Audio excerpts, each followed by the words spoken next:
సంవత్సరాల తరబడి ఎన్ని మందులు వాడినా మీ మోకాల నొప్పులు తగ్గట్లేదా? ప్రాణ పెయిన్ క్లినిక్ లో అత్యాధునిక చికిత్స. నాన్న నన్ను కాపాడండి, నాకు బతకాలనుంది, బతికి బాగా చదువుకొని మిమ్మల్ని బాగా చూసుకోవాలనుంది, ప్లీజ్ నాన్న నన్ను ఎలాగైనా బతికించండి అంటూ ఓ కూతురి ఆవేదన. అది చూసిన తల్లడిల్లిపోయిన తండ్రి, ఏం కాదు నువ్వు టెన్షన్ పడకు అంటూ ఆ తండ్రి ధైర్యం చెప్పిన కొన్ని క్షణాలకి ఆ బిడ్డ మృత్యువు చేతిలో ఓడిపోయింది.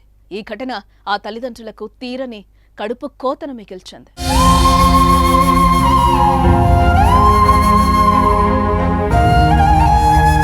ఆసిఫాబాద్ గుండాయిపేట గ్రామానికి చెందిన జాడకిషోర్, సురేఖ దంపతులకు ముగ్గురు పిల్లలు కాగా పెద్ద కుమార్తె పూజ సోషల్ వెల్ఫేర్ హాస్టల్లో 10th చదువుతోంది.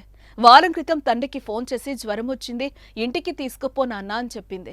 తండ్రి చాలా ఆసుపత్రులకు తీసుకెళ్లినా తగ్గకపోవడంతో హైదరాబాద్ కు తీసుకెళ్తూ ఉండగా నాన్న నన్ను కాపాడంటూ తండ్రి చేయి పట్టుకుని వేడుకుంది. అలా వేడుకున్న కాసేపటికే ప్రాణాలు వదిలింది. తన కూతుర్ని కాపాడుకునేందుకు సర్వశక్తులు ఒడ్డినా ఫలితం లేకపోయేసరికి నిన్ను కాపాడుకోలేకపోయినా బిడ్డా అంటూ ఆ తండ్రి గుండెలు పగిలేలా రోధిస్తున్న దృశ్యాలు మనసులను ముక్కలు చేస్తున్నాయి. ఈ హృదయ విదారకర ఘటన కుమరం భీం ఆసిఫాబాద్ జిల్లా గుండాయిపేటలో చోటు చేసుకుంది.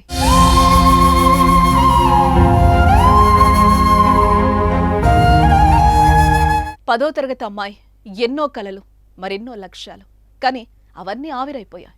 చుట్టపు చూపులా వచ్చిన విషజ్వరం ఏకంగా ఆ బాలిక ప్రాణాల్ని పట్టుకుపోయింది. వారం రోజుల పాటు విషజ్వరంతో పోరాడిన ఆ అమ్మాయి మృత్యువు చేతిలో ఓడిపోయింది. నాన్న నన్ను ఎలాగైనా కాపాడు అంటూ తుది శ్వాస విడిచే కంటే కొద్ది క్షణాల ముందు తన తండ్రితో చెప్పిన క్షణాలు ఆ కన్న పేగునే కాదు, ప్రజల గుండెలను మెలిపెడుతున్నాయి.